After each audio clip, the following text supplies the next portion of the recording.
السلام علیکم ورحمۃ اللہ وبرکاتہ نحمدہ ونصلی علی رسولہ الکریم اما بعد فاعوذ باللہ من الشیطان الرجیم بسم اللہ الرحمن الرحیم هل جزاء الاحسان الا الاحسان صدق اللہ مولانا العظیم۔ محترم ناظرین کرام، سورۃ الرحمن کی آیت کریمہ کی تلاوت کا شرف حاصل کیا۔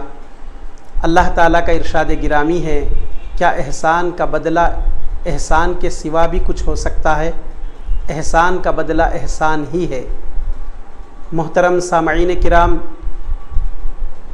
کوئی دنیاوی احسان کر کے کسی مصیبت زدہ کی تکلیف دور کر کے کسی کو احسان کرتا ہے، کسی لاچار اور بے بس آدمی کی بے بسی کو دور کر کے احسان کرتا ہے، کوئی کسی غریب آدمی کی مدد کر کے احسان کرتا ہے۔ اس احسان کرنے والے کے حق میں تعلیمات اسلام یہ ہے کہ محسن کا شکر گزار ہونا چاہیے، جیسا کہ ترمذی شریف میں حدیث پاک ہے، من لم یشکر الناس لم یشکر اللہ، جو لوگوں کا شکر ادا نہیں کرتا اس نے اللہ کا شکر ادا نہیں کیا۔ تو دنیاوی احسان کرنے والوں کے ساتھ شکر گزاری کی تعلیم اسلام دیتا ہے، مگر جو حضرت خواجہ غریب نواز رحمۃ اللہ تعالی علیہ ہم پر اتنا بڑا احسان فرمائے ہیں، ہم اس کا بدلہ تو چکا نہیں سکتے۔ ہم آپ کا تذکرہ کرتے ہوئے آپ کی شکر گزاری کر سکتے ہیں کہ آپ نے اپنی انتھک کاوشوں اور کوششوں کی وجہ سے، آپ کی کوششوں کے ذریعے سے دیار ہند میں اسلام کی شمع کو روشن فرمایا۔ آج ہندوستان کی دھرتی پر جتنے مسلمان نظر آ رہے ہیں وہ حضرت خواجہ غریب نواز رحمۃ اللہ تعالی علیہ کی تبلیغ کا نتیجہ ہے۔ اور حضرت خواجہ غریب نواز رحمۃ اللہ تعالی علیہ کے گراں قدر احسانات کا تو ہم بدلہ چکا نہیں سکتے، بلکہ آپ کا ذکر خیر کر کے اور آپ کی تعلیمات سے واقفیت حاصل کر کے اپنی زندگیوں کو سنوار سکتے ہیں۔ اور آپ کا تذکرہ کرنا یہ ہمارے لیے باعث برکت ہے اور ہمارے گناہوں کا کفارہ ہے، جیسا کہ حدیث شریف میں آیا ہے، ترمذی شریف کی حدیث جو اوپر میں نے سنائی ہے، من لم یشکر الناس لم یشکر اللہ، جو لوگوں کا شکر ادا نہیں کرتا اس نے اللہ کا شکر ادا نہیں کیا۔ ہم غریب نواز رحمۃ اللہ تعالیٰ علیہ کے شکر گزار ہونا چاہیے، اس طور پر کہ ان کے احسانات کا ذکر کریں، ان کا تذکرہ کریں، ان کا چرچا کریں اور ان کے معمولات کو بیان فرمائیں۔ اسی طرح حدیث پاک میں آتا ہے کہ آقا علیہ الصلاۃ والسلام نے ارشاد فرمایا، ذکر الانبیاء من العبادتی و ذکر الصالحین کفارۃ الذنوب، انبیاء علیہم الصلاۃ والسلام کا ذکر کرنا عبادت ہے اور اولیاء اور صالحین کا ذکر کرنا گناہوں کا کفارہ ہے۔ تو آپ کا ہم ذکر کر رہے ہیں، یہ ہمارے گناہوں کا کفارہ ہے۔ حضرت خواجہ غریب نواز رحمۃ اللہ تعالی علیہ کی ولادت ایران کے صوبہ سجستان مقام سجز میں واقع ہوئی 14 رجب المرجب 536 ہجری بروز دوشنبہ صبح صادق کے وقت میں آپ کی ولادت ہوئی۔ حضرت خواجہ غریب نواز رحمۃ اللہ تعالی علیہ آپ والد گرامی کی طرف سے حسینی سادات ہیں، والدہ ماجدہ کی طرف سے حسنی سادات ہیں، سلسلہ پدری 12 واسطوں سے اور سلسلہ مادری 11 واسطوں سے حضرت مولائے کائنات رضی اللہ تعالی عنہ سے جا ملتا ہے۔ حضرت غریب نواز رحمۃ اللہ تعالی علیہ کی والدہ محترمہ حضرت ام الورا رحمۃ اللہ تعالی علیہ فرماتی ہیں، میں نے دیکھا کہ زمانہ حمل میں جس وقت سے معین الدین حسن کے جسم میں روح ڈالی گئی، اس وقت سے ولادت تک میں اپنے کانوں سے ہر دن آواز سنا کرتی، نصف شب سے دن چڑھنے تک لا الہ الا اللہ محمد الرسول اللہ کا ورد کیا کرتے۔ حضرت خواجہ غریب نواز رحمۃ اللہ تعالیٰ علیہ جب اپنی والدہ محترمہ کے پیٹ میں تھے، شکم مادر میں تھے، اس وقت بھی کلمہ طیبہ لا الہ الا اللہ محمد الرسول اللہ کا آپ ورد کیا کرتے تھے۔ اس سے پتہ چلا کہ آپ مادرزاد ولی ہیں۔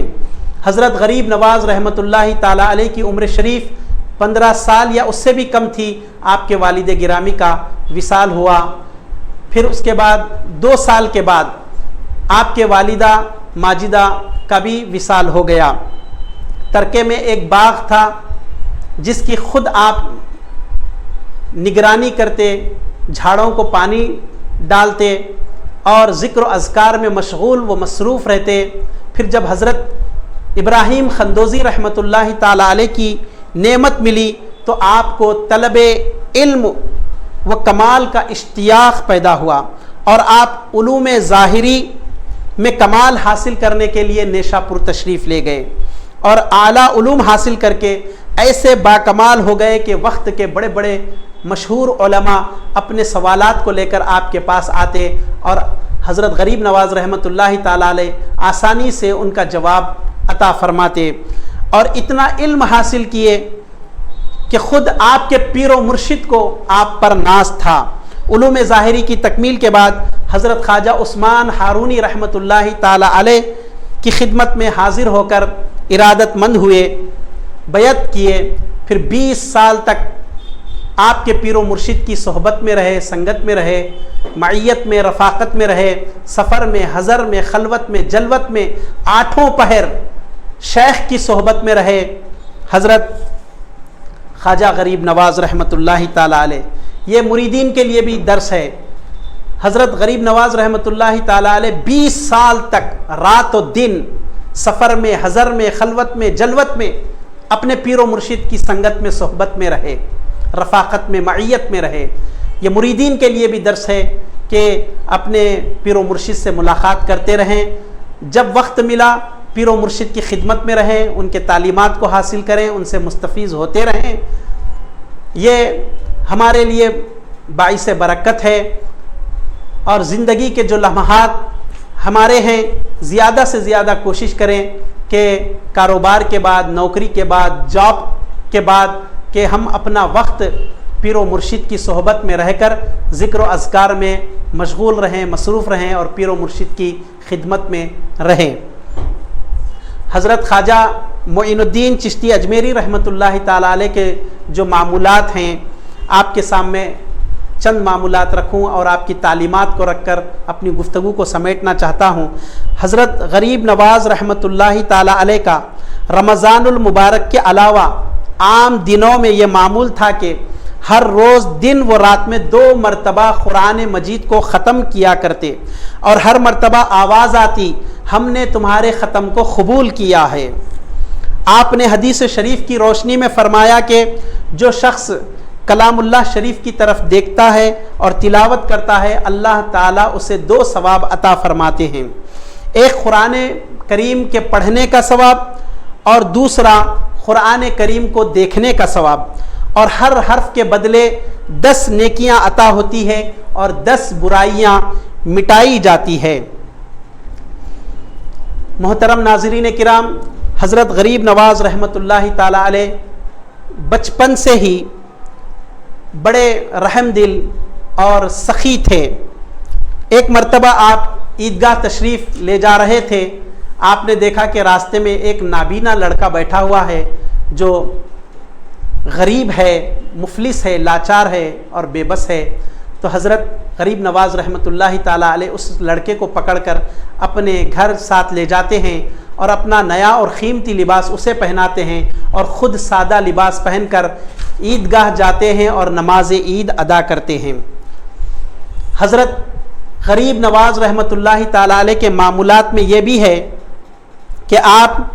مفلسوں کی فریاد رسی کرتے، غریبوں ناداروں کی امداد کرتے، بیواؤں اور یتیموں کی خبر گیری فرماتے، غربا اور محتاجوں کا تعاون فرماتے، آپ کا یہ معمول تھا، آپ ہر روز نماز اشراق کے بعد اپنے محلے کی بیوگان اور عمر رسیدہ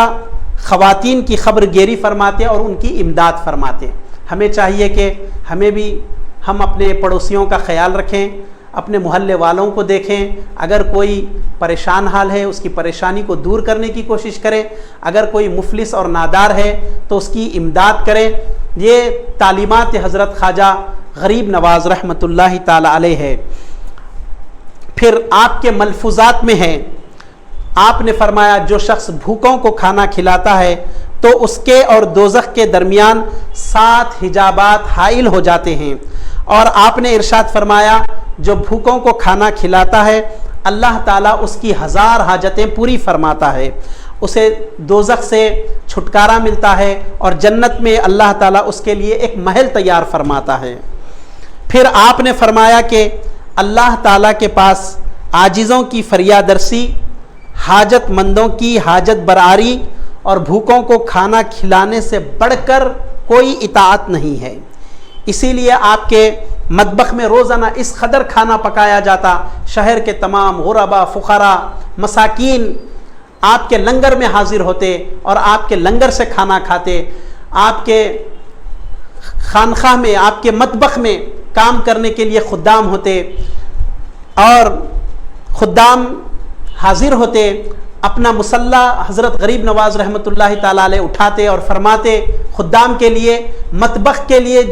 جتنا خرچ چاہیے میرے مصلی کے نیچے سے اٹھا کر لے لو، میرے مصلی کے نیچے سے لے لو۔ تو حضرت غریب نواز رحمۃ اللہ تعالیٰ علیہ کی یہ کرامت ہے۔ آپ کی سخاوت اور فیاضی سے متعلق حضرت خواجہ بختیار الدین کاکی رحمۃ اللہ تعالیٰ علیہ فرماتے ہیں میں نے کبھی کسی سائل اور فقیر کو آپ کے در سے محروم جاتے نہیں دیکھا۔ حضرت خواجہ غریب نواز رحمۃ اللہ تعالیٰ علیہ ولایت کے اعلیٰ مرتبے پر فائز تھے، اس کے باوجود بھی خوف و خشیت الہی کا یہ عالم تھا کہ خوف و خشیت الہی کے سبب آپ کانپتے تھے اور ارشاد فرماتے اے لوگو اگر تم زیر خاک سوئے ہوئے لوگوں کا ذرا سا بھی حال معلوم ہو جاتا، یعنی قبر میں لیٹے ہوئے لوگوں کا تمہیں ذرا بھی حال معلوم ہو جاتا تو تم مارے خوف و دہشت کے ٹھہرے ٹھہرے پگھل جاؤ گے اور نمک کی طرح گھل جاؤ گے۔ اگر جو لوگ مر گئے ہیں ان کا حال معلوم ہو جاتا تو تم ٹھہرے ٹھہرے پگھل جاؤ گے اور نمک کی طرح گھل جاؤ گے۔ آپ نے فرمایا، پھر اپنی بات کو میں ختم کرتا ہوں۔ حضرت غریب نواز رحمۃ اللہ تعالیٰ علیہ سے کسی نے پوچھا اللہ تعالیٰ کے پاس سب سے زیادہ محبوب کون سی صفات ہیں؟ اس کے جواب میں حضرت خواجہ غریب نواز رحمۃ اللہ تعالیٰ علیہ نے فرمایا غمگین افراد کی فریاد سننا، مسکینوں کی حاجت پوری کرنا، بھوکوں کو کھانا کھلانا۔ پھر آپ نے فرمایا جس میں 3 خصلتیں جمع ہو اللہ تعالیٰ سے وہ محبت رکھتا ہے۔ پہلی دریا کی طرح سخاوت، سورج کی جیسی شفقت، زمین کی طرح عاجزی اور انکساری۔ یہ حضرت غریب نواز رحمۃ اللہ تعالیٰ علیہ کی مختصر تعلیمات میں نے آپ کے سامنے رکھے ہیں۔ پھر حضرت غریب نواز رحمۃ اللہ تعالیٰ علیہ فرماتے ہیں جو بندہ باوضو سوتا ہے فرشتے اس کی روح کو عرش الہی کے نیچے لے جاتے ہیں، اللہ تعالیٰ کا حکم ہوتا ہے کہ اسے نور کی خلعت پہناؤ، اور جو شخص بے طہارت سوتا ہے اس کی روح کو فرشتے پہلے آسمان سے نیچے گرا دیتے ہیں۔ تو حضرت غریب نواز رحمۃ اللہ تعالیٰ علیہ کی بہت سی تعلیمات ہیں جو بیان کیا گیا ہے۔ اللہ رب العزت حضرت غریب نواز رحمۃ اللہ تعالیٰ علیہ کی تعلیمات پر عمل پیرا ہونے کی توفیق عطا فرمائے۔ اور 6 رجب المرجب آپ کے وصال کا دن ہے، آپ کے عرس شریف کا دن ہے، آپ کی فاتحہ کا دن ہے۔ مسلمانوں کو چاہیے کہ آپ کا تذکرہ سنیں، اوروں کو سنائیں اور قرآن خوانی کا اہتمام کر کے آپ کی بارگاہ میں اس کا ثواب ایصال فرمائیں۔ یہ نذرانہ عقیدت آپ کی بارگاہ میں پیش کریں۔ جب آپ کا وصال ہوا تو نورانی حرفوں میں آپ کے پیشانی مبارک پر یہ لکھا ہوا تھا حاذا حبیب اللہ مات فی حب اللہ، یہ اللہ کا حبیب ہے، اللہ کی محبت میں وصال کر گیا، وما علینا الا البلاغ۔